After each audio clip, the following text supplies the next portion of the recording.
atravesó el canal duro, atravesó el canal blando de parto. Y ahora, ¿qué nos toca hacer? Vamos a ver la atención del parto normal. ¿Ok? ¿Qué es lo que vamos a hacer cuando veamos o cuando ya estemos listos para este tipo de acontecimiento? ¿Cómo usted va a actuar como médico?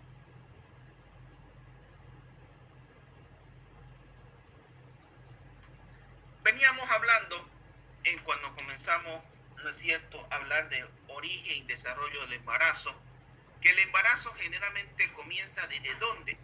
Desde la fecundación y culmina con la salida del producto sin ninguna complicación. Cuando no existe ninguna complicación, jóvenes, es denominado ese parto normal o parto eutóxico.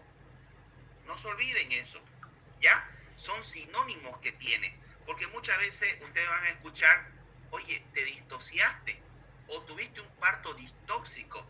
Quiere decir que tuviste un parto complicado, fuera de lo normal, ¿no es cierto? Cuando ustedes escuchen, ha tenido un parto eutóxico, quiere decir ha tenido un parto fisiológico, un parto normal. Pero cuando el parto sea complicado por alguna estructura, tal vez el producto no encajó sobre la pelvis de la madre, no hizo rotación o estaba en situación totalmente anómala, transversa, oblicua, ¿no es cierto? Eso se denomina parto dificultoso o parto distóxico. Entonces, ahora sí vamos a ir describiendo esos movimientos que va a hacer ya el producto, ¿no es cierto?, para la vida extrauterina. ¿Cómo vamos a atender este producto, este efecto, y cuáles son las medidas de seguridad que usted va a tener? Llegado el momento, doctores, ustedes tienen que saber cómo extraer a este producto de una manera cuidadosa, segura y que no haya ningún tipo de complicación. Veníamos diciendo, doctores, que ya creo que a estas alturas ya tenemos definido cómo están categorizadas las edades gestacionales, ¿no es cierto?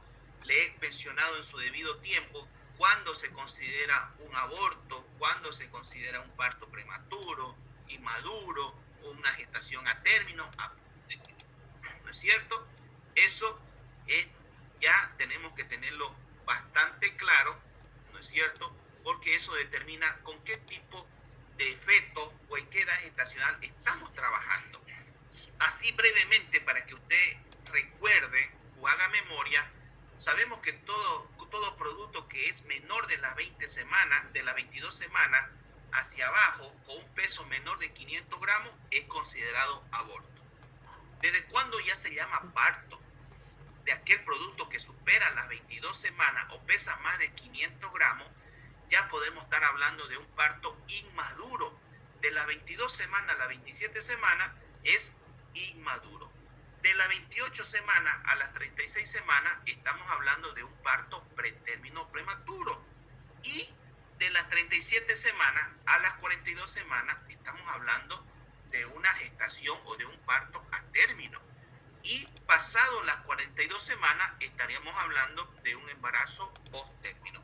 Eso es totalmente, debe quedar claro.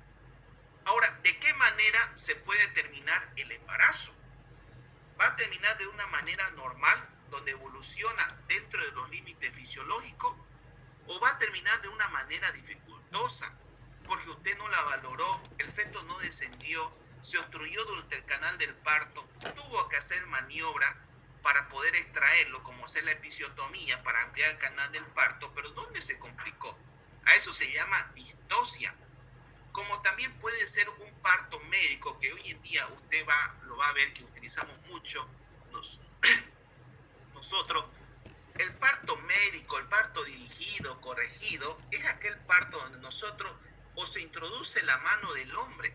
¿Qué quiere decir? Ya no nace de manera fisiológica, sino que nosotros colocamos ciertos medicamentos. ¿Para qué? Para aumentar las contracciones uterinas, como que para acelerar el trabajo de parto. ¿No es cierto? Ya es un parto médico o un parto dirigido, porque yo como médico le estoy administrando, qué sé yo, oxitocina, que sé que la oxitocina me va a permitir que tenga mayor contractibilidad, lo que me va a acelerar el trabajo de parto. O también hay aquel parto, doctores, que ya es el parto criminal, ese parto inducido, provocado, ¿no? Que generalmente es mediante agentes externos, ¿no? Mediante pastillas abortivas, instrumentos que a veces se realizan. Ese es un parto provocado o inducido, ¿no es cierto? Y si nace en alguna de estas edades estacionales, va a depender la vida del producto. No se olviden que a menor edad gestacional, mayor riesgo para quién, para el feto. Ahora, ¿será que el parto normal se inicia generalmente por arte de magia? ¿O cuáles son las condiciones que empieza a haber para que inicie el trabajo de parto? Existen muchas teorías, doctores. Los factores que generalmente se asocian con el inicio del trabajo de parto dicen que es con la liberación de la oxitocina. Ya les hablé a ustedes de dónde se libera la oxitocina, ¿no es cierto? Por esa liberación de la hipófisis posterior, ¿no es cierto? Estimulada, libera la oxitocina, lo que va a actuar sobre el músculo uterino y empieza la contractibilidad uterina.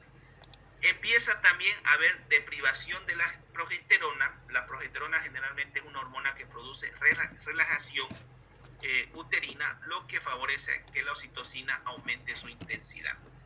Empieza a ver el papel de las prostaglandinas que rompen los canales de calcio y empieza a haber contractibilidad uterina. Además, el cuerpo fetal, doctores, el feto, libera generalmente por el estrés fetal el cortisol, lo que empieza también a ver ese cambio físico, mecánico, y empieza a ver la contractibilidad del útero. Todo esto es lo que favorece el inicio del trabajo de parto.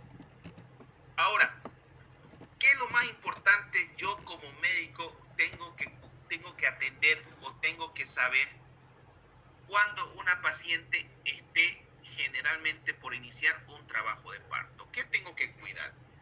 No se olvide estas cosas. Usted tiene que valorar cómo está la salud materna y cómo está esa salud fetal.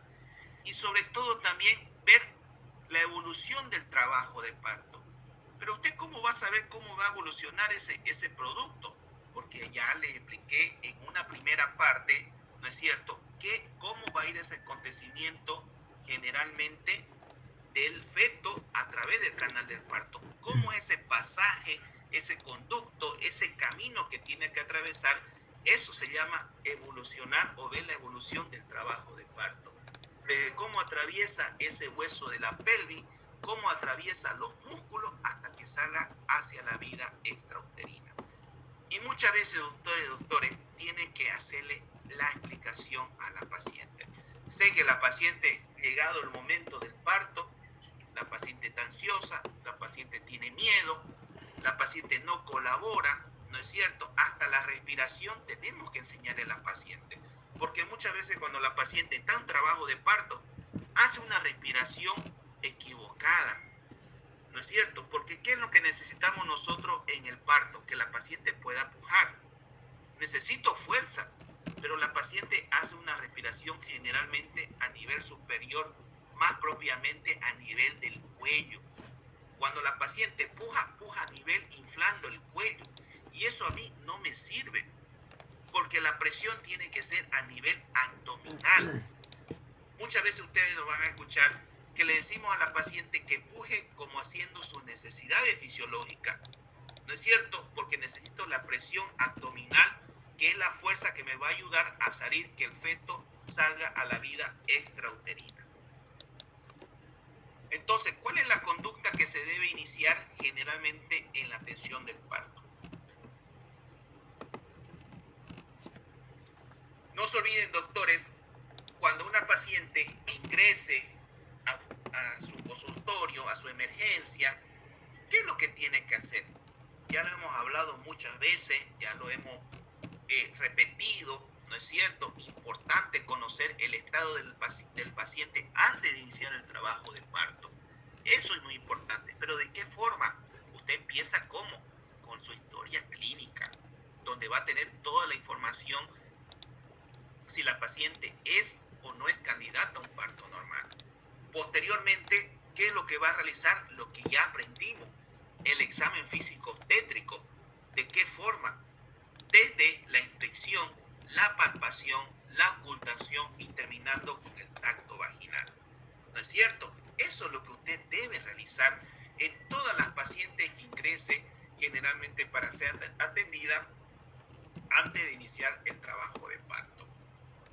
¿Por qué es importante? Porque en la historia clínica, ¿usted qué valora? Todas las características, toda la información de partos anteriores, si hubo dificultad, si tuvo algún problema en su parto, cuántos hijos ha tenido, cuánto fue el peso, ¿no es cierto? Usted está buscando toda la información para llegar a un posible diagnóstico, ¿no es cierto? En la palpación, ¿qué es lo que hacen? Las maniobras de Lopol. ¿Para qué sirven las maniobras? Usted está valorando situación, presentación, posición, altura uterina, situación del feto. Además que también tiene que valorar como principal la frecuencia cardíaca fetal. No se olvide eso. Toda paciente que va a ingresar al trabajo de parto, doctores, se debe vigilar cada 30 minutos la frecuencia cardíaca fetal. Y por último, hacemos el tacto vaginal. Para que usted vaya recordando, ¿no es cierto? Si ya está la paciente en trabajo de parto, ¿qué es lo que valora? La primera maniobra habíamos dicho que valora el fondo uterino, lo que permite a usted determinar la altura uterina. La segunda maniobra le valora la posición fetal, si es derecho o izquierdo, lo que le permite a usted buscar la frecuencia cardíaca fetal. La tercera maniobra que está buscando presentación, o está cefálico o está podálico, ¿no es cierto? Y la última maniobra es lo que acabamos de hablar hace unos minutos con el canal del parto, el grado de encajamiento. ¿Pero encajamiento en dónde? En el hueso de la pelvis. Eso es lo que valora. Si esta cabecita todavía no ha entrado al hueso de la pelvis, está, digamos, bailando, peloteando. Pero cuando la cabecita ya entró al estrecho superior del hueso de la pelvis, se vuelve fija, ya no está móvil y cada vez más empieza el descenso del feto hacia el canal duro, posteriormente el canal blando del parto. Y con el tacto vaginal, doctores, ¿usted qué valora? Valora las partes blandas, ¿no es cierto? ¿Qué ahora sabes? Que ha aprendido el día de hoy, que cuando hay un tacto vaginal, ya sabe que tiene que ver la amplitud de los músculos, puede tocar la estructura de la pelvis y ver el descenso del feto mediante los planos de Hodge, ¿no es cierto? Mientras más grado o descenso tenga estos grados de Hodge, quiere decir que el producto cada vez se avecina o se acerca más hacia la vida extrauterina. Además, también, ¿qué valoramos en esta situación? La presencia del borramiento y la dilatación del cuello uterino. Vemos la consistencia de la bolsa amniótica, ¿no es cierto? Eso es lo que estamos valorando. Decíamos, ¿no es cierto?, que el trabajo de parto está compuesto generalmente por 3 fases importantes, ¿no? Que ahorita lo vamos a hablar. Ya, el trabajo de parto, doctores, es un fenómeno fisiológico en lo que permite la salida del feto a través de los genitales femeninos a la vida extrauterina.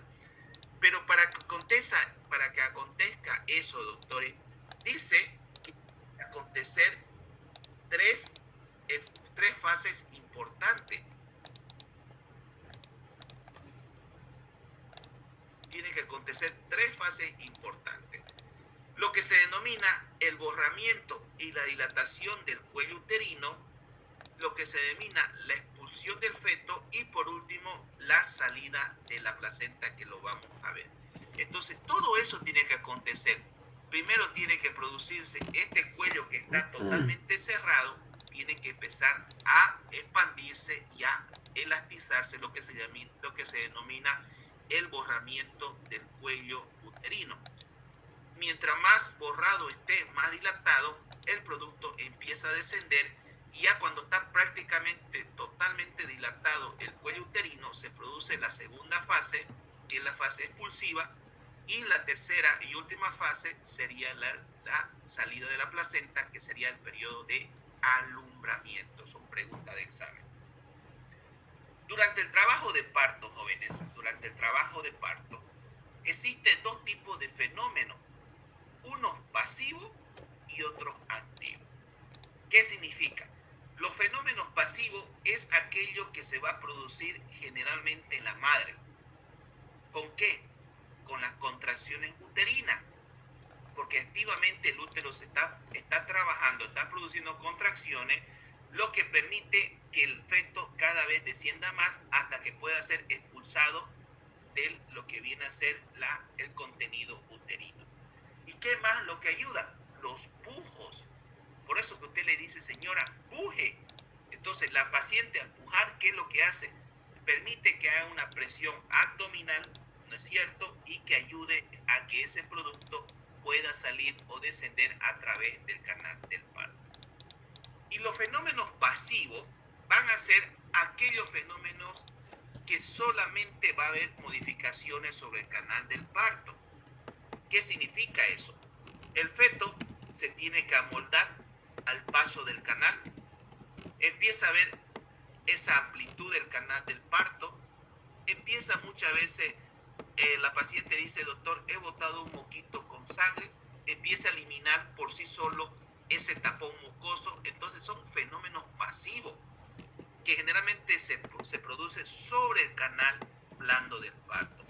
Entonces son modificaciones generalmente pasivas en lo que se va implementando esa ampliación del canal vaginal. Empieza a ver la expulsión de los limos, por si acaso, cuando la paciente le diga a usted, doctor, he botado un moquito con sangre, eso es la expulsión del tapón mucoso. En otras palabras se dice expulsión de los limos.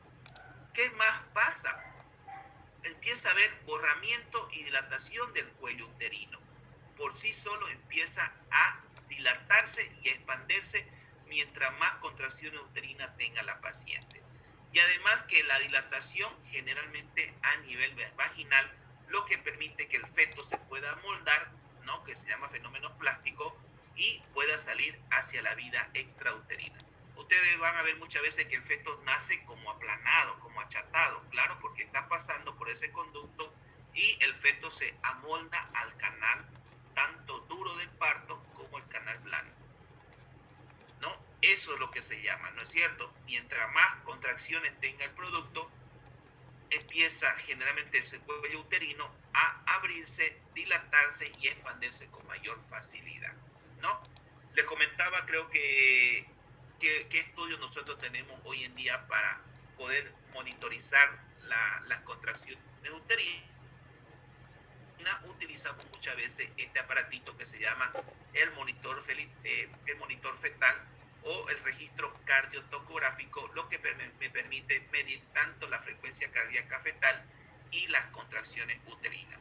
Ustedes van a tener oportunidad muchas veces ver, cuando ya empiece a ver su práctica, que esto nos permite nosotros ver la evolución del trabajo de parto. Mientras más contracciones tenga la paciente, quiere decir que el trabajo de parto cada vez se está acercando a su final.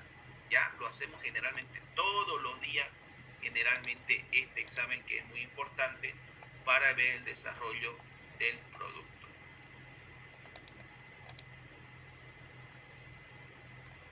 Entonces, la fase del parto, jóvenes, las etapas del parto es muy importante, porque ahora ya sabe usted que son tres fases importantes: la dilatación, la expulsión y el alumbramiento. Eso es muy importante, ¿no es cierto? La dilatación no es nada más que ese proceso donde las contracciones uterinas, mientras más frecuencia y duración tenga, empieza a haber ese borramiento uterino. Borramiento no es nada más que ese adelgazamiento del cuello uterino, además con la elasticidad o la apertura del cuello uterino, que se llama la dilatación. Y aquí, respondiendo a la pregunta del doctor, aquí ya se mide en tiempo.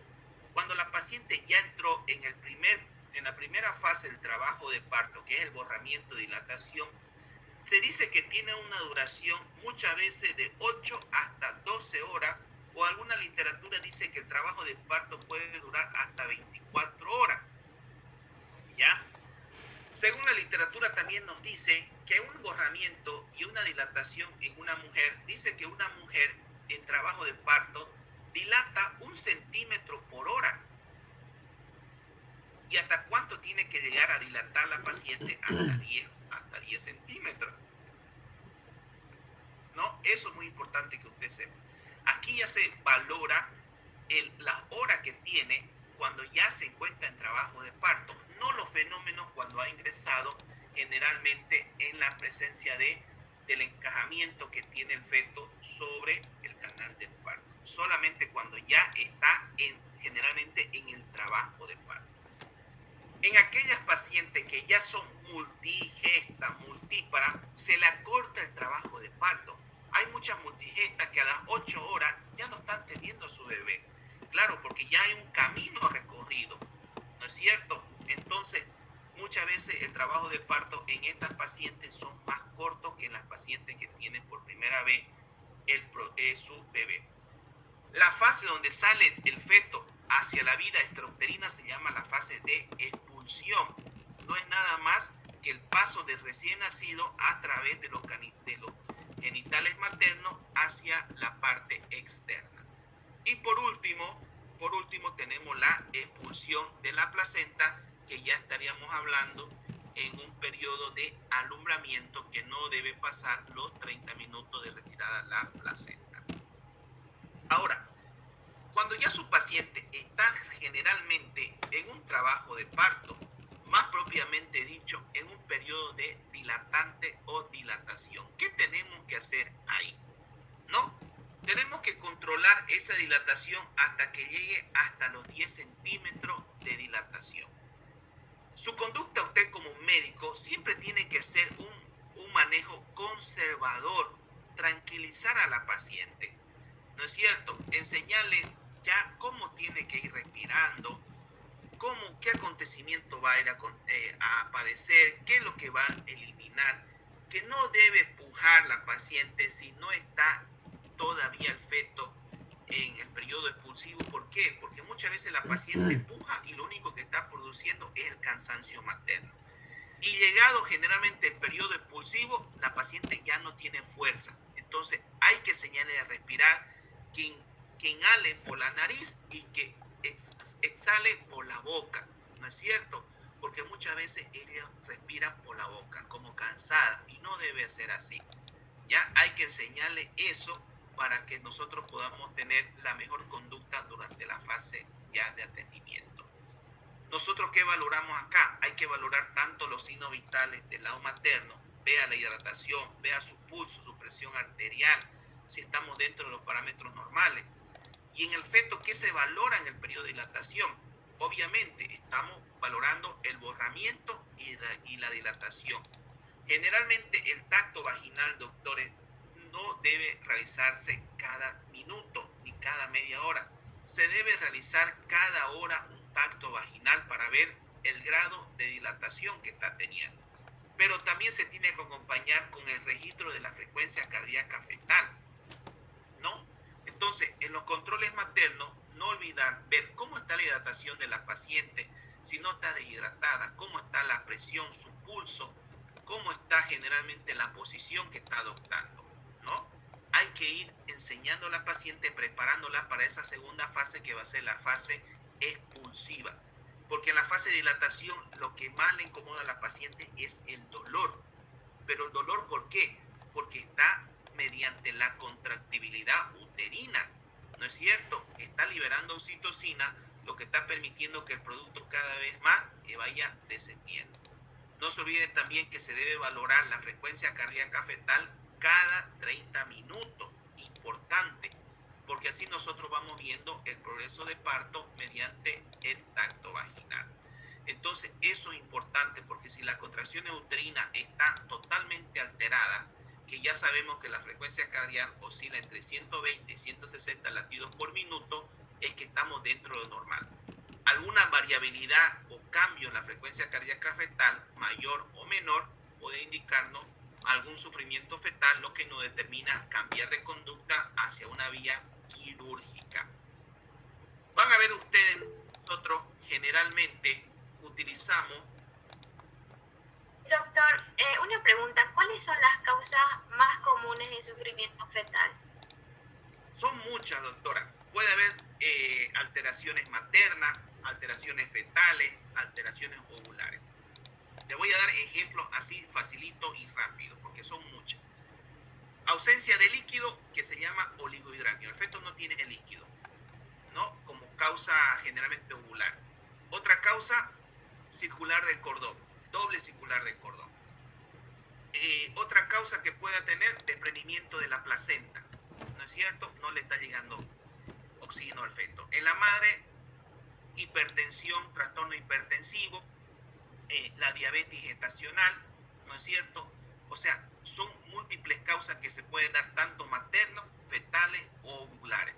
Entonces, cualquier variación en el feto, en la frecuencia cardíaca fetal, ustedes tienen que estar atentos. Si esa frecuencia cardíaca fetal baja, entonces estamos hablando de una bradicardia fetal. ¿Qué está aconteciendo? Si esa frecuencia cardíaca fetal sube de 120, entonces estamos hablando, o 160, estamos hablando de una taquicardia. ¿Por qué? Porque no hay líquido, porque está enrollado con el cordón, porque se ha desprendido la placenta. ¿Qué pasó? ¿Tiene un trastorno hipertensivo su paciente? ¿Qué es lo que está aconteciendo? Entonces, eso hay que estar atento al cambio generalmente de la frecuencia cardíaca fetal. ¿Ya? El borramiento, doctores, cuando ya completó, ¿no? ¿De qué manera? Dice que el inicio del trabajo de parto, doctores, esto para que no se olvide, el inicio del trabajo de parto comienza generalmente a los 4 centímetros de dilatación. Con eso nosotros iniciamos un trabajo de parto activo y tiene que dilatar generalmente hasta los 10 centímetros de dilatación. Totalmente aperturado ese cuello uterino. Ustedes saben que el cuello uterino generalmente es cerrado, un pequeño puntito, pero cuando ya empieza el trabajo de parto, empieza a estirarse, elongarse, hasta que esté totalmente abierto y permita el paso generalmente del feto hacia el periodo expulsivo. Bien, en este otro periodo ya el cuello está totalmente dilatado, 10 centímetros de dilatación, borramiento de un 100%, ahora el feto está listo para salir a la vida extrauterina. Y eso se llama el periodo expulsivo. Es cuando el cuello uterino se ha dilatado completamente y el feto está listo para salir a la vida extrauterina. Aquí nosotros generalmente tenemos que poner a la paciente ya en la posición adecuada para el parto. Y la posición más común que nosotros realizamos es la posición ginecoide, ¿no es cierto? O de litotomía. La paciente de cúbito dorsal, pero generalmente con la pierna elevada, ¿no? Hay muchas posiciones, doctores. Hoy en día con el parto humanizado, la paciente puede elegir si quiere sentada, de rodillas, muchas veces lo pueden tener incluso hasta como una piscina, ¿no es cierto? Pero generalmente en el hospital público lo que generalmente se adopta es que la paciente sea mediante la posición ginecológica o litotomía con las piernas elevadas, lo que le da mayor amplitud al canal del parto, ¿ya? Entonces, en este periodo expulsivo es donde ya la madre tiene ese deseo de que la paciente ya hasta le avisa, doctor, siento algo que se va a salir, tengo ese deseo de hacer mis necesidades. Claro, porque ya ustedes vieron esa sensación o esa imagen cuando le mostré el bostezo del ano, ¿no es cierto? Esa imagen del bostezo del ano, ¿no? Cuando le mostré la reacción. Entonces, esa sensación la madre siente como si algo fuera a salirse, porque es la cabeza que ya se está asomando generalmente a la apertura de la vulva. ¿Ya? Eso es muy importante. Entonces, aquí ya nosotros tenemos que enseñarle a cómo debe pujar la paciente. Esos son los pujos generalmente dirigidos. La paciente tiene que inspirar, cerrar la boca para que cierre la glotis, lo que permite es lo que haga una presión rápida y breve abdominal. Aquí necesito la fuerza de la madre con los pujos, porque si no hay pujo, no sale ese producto, ¿ya? Entonces, el proceso de dilatación es cuando está aconteciendo esa apertura del cuello uterino, y cuando ya totalmente está abierto es cuando empieza el periodo expulsivo, el paso del feto hacia la vida extrauterina. Y eso solamente se va a lograr mediante la contractibilidad uterina, ¿no ¿no es cierto?, que ayuda con los pujos abdominales de la madre para que pueda salir hacia la vida extrauterina. No, generalmente, para que solamente recuerdo ustedes, ¿no es cierto?, en aquellas pacientes cuando ya tienen parto, para que ustedes sepan, el cuello no vuelve a cerrar en su totalidad. Y ya cuando vuelve a embarazarse, ese cuello tiene una apertura. Es un cuello de multípara, ustedes van a escuchar, porque ya ha quedado esa cicatriz abierta del cuello. Pero un cuello de generalmente nulípara es totalmente cerrado, porque nunca ha habido un paso de un feto por ese canal del parto. ¿Ya? Entonces, para que ustedes vayan viendo, los mecanismos, ahora sí, los mecanismos del trabajo de parto, es muy importante que usted lo entienda. Los mecanismos del parto o los mecanismos cardinales son los movimientos que realiza el feto para adaptarse al canal del parto. ¿Y eso cómo se logra? Dice que el primer mecanismo es el encajamiento. ¿Y dónde va a encajar? Cuando la cabeza encaje generalmente en el estrecho superior. ¿De dónde? Del hueso de la pelvis. Ese es el primer mecanismo. El segundo mecanismo es el descenso. ¿Qué significa? El progreso del feto o la pelvis materna. No se olviden eso, ¿no? El tercer mecanismo es la flexión. ¿De qué? De la cabeza se tiene que flexionar. Hablamos en un minuto de móvil fetal. ¿Cuál es la alineación?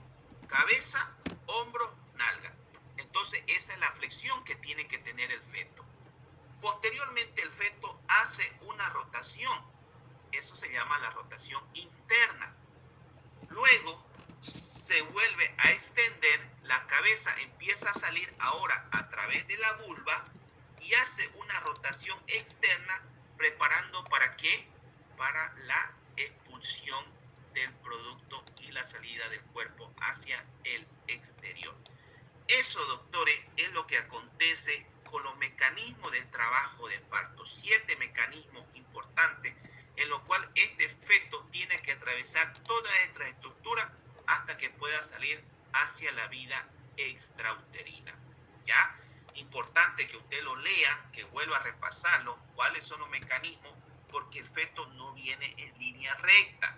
Hace mecanismos de rotación, 7 mecanismos de rotación, en los cuales ingresa por la pelvis y termina a través del canal del parto blando, ¿no es cierto?, y hasta que sea expulsado hacia la vida extrauterina. Entonces, quiero mostrarle a continuación cómo es que generalmente se realiza ya en vivo una atención de parto. Para terminar. Entonces, cuando la paciente está totalmente, como usted ve, ya en un periodo expulsivo, ¿no? Con esto termino, chicos. El periodo expulsivo nosotros tenemos que pasar a la paciente en esta situación. Es lo que usted vio al comienzo con lo que es el bostezo del ano. Tiene esa sensación la paciente de querer defecar, de querer ir al baño, claro, porque ya se está asomando el producto. Entonces, ¿cómo debemos prepararnos en este acontecimiento? Lo primero que usted tiene que hacer, doctores, siempre es proteger esta zona que es el periné. Y esto se hace con una maniobra que se llama maniobra de Ritchie. Usted protege con la mano hábil esta zona que se llama periné para que la cabeza no salga de golpe y produzca desgarro. Tiene que proteger el periné. Entonces, usted está protegiendo el periné y la cabeza empieza a asomarse a través de la vulva. Pero mire qué está aconteciendo. Hablábamos hace rato de este anillo. ¿Se acuerdan, no es cierto? Y si este anillo no deja salir la cabeza fetal, se puede hacer, ¿no es cierto?, una episiotomía, que hoy en día está contraindicado. Solamente para que usted sepa que existía, porque ya no utilizamos estos mecanismos. Antes podíamos hacíamos con el force, con espátula, con ventosa, para que pueda salir el feto. Pero hoy en día esto ya está en desuso porque producía más lesión a nivel fetal que beneficio. Hoy en día ya no se utilizan más estos instrumentos. Entonces yo le decía, si ese anillo está impidiendo que salga la cabeza fetal, se debe hacer un corte que pueden ser en 3 ubicaciones: lateral, medio lateral y mediano. La más común es medio lateral. ¿Y qué músculo se corta? Ya les dije. Bulbo cavernoso, isquio cavernoso, transverso superficial del periné y elevador del ano. ¿No es cierto? Esos músculos usted está cortando cuando realiza la episiotomía. Pero eso no se hace sin previa infiltración de lidocaína. Se debe infiltrar para que no sienta dolor la paciente, ¿no es cierto?, con 10 ml de lidocaína, y posteriormente se prepara para que se pueda salir esa cabeza. En el momento que está por salir la cabeza, se hace ese corte no más de 2 centímetros en sentido medio lateral, lo que permite mayor amplitud y pueda salir la cabeza con mayor facilidad. Pero no deje, doctores, de cubrir el periné.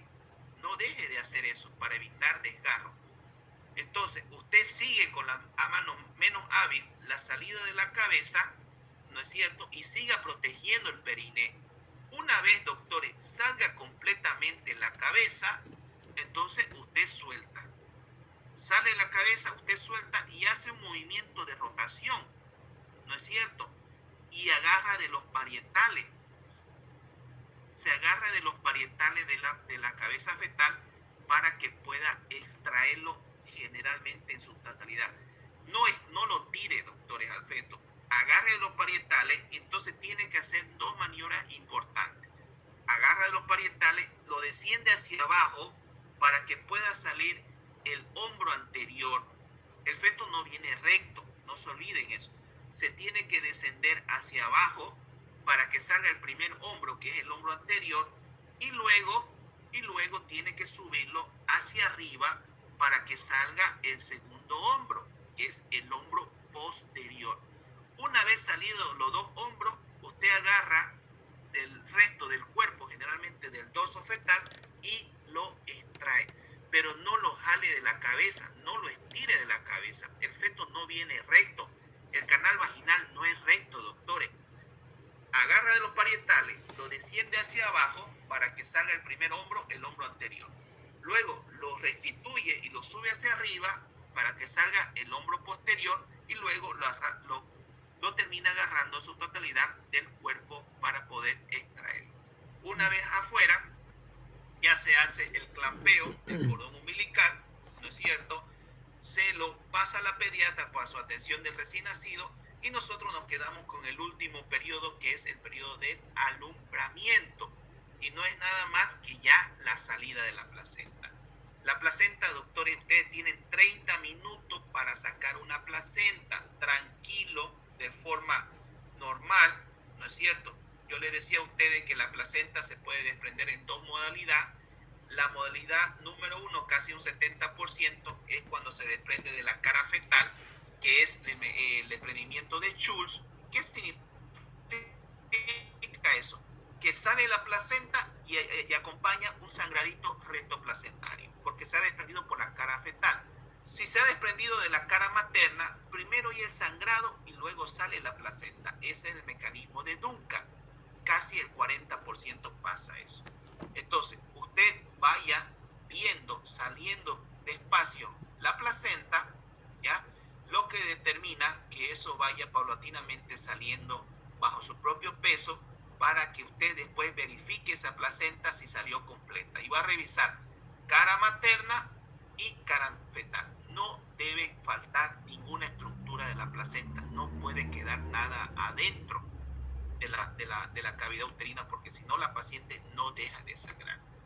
La atención del recién nacido, obviamente que ya lo pasamos a pediatría, ¿no es cierto? Pero siempre el contacto madre-niño desde la ligadura del cordón, y la atención de recién nacido, que generalmente lo valoran los pediatras mediante el agar, con las maniobras de aspiración, nasofaringe, el calentado, el colocado de la gentamicina, de la vitamina K, ¿no es cierto? Eso ya es la parte de pediatría. Nosotros terminamos que si hemos hecho ese corte a nivel del anillo vulvar con una episiotomía, se hace la reparación de esos músculos que hemos cortado, que ahora ya usted conoce, mediante lidocaína y el reparo con punto de sutura. Bien, eso, doctores, ha sido el tema del parto normal. ¿Alguna pregunta?